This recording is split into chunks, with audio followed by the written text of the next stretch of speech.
Hey y'all, today I want to talk to you about the Tecnock little race car here. And this is what the race car comes like, and this is all the parts you get. You get a charger unit for the battery right here that you can just sleep in, and these will charge up the batteries on a daily basis. You just stick it in this little, you have to make sure these little silver things right here are up, and you just slide it into the charger right here, and then you can charge it in any kind of SSD. It also comes with a screwdriver because you have to open it up to put the battery inside. And as you can see, it comes with 4 tile, and it has a remote control that makes it move back and forth when you want to move it around. And it lights up. In a minute, I'll show you how it actually runs. And it is the cutest thing. It flips over, it turns back and forth. It comes with a really good instruction manual to it, and it shows you how to do everything that it needs to do. It flips upside down.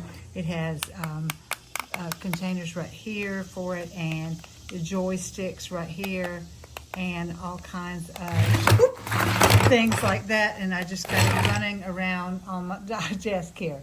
So this is what it does.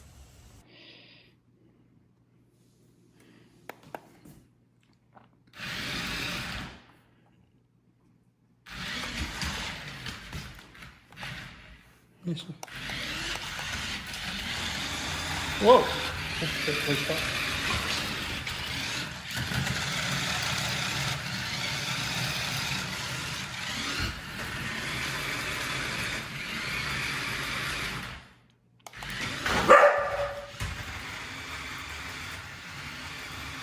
Cool. Just push it.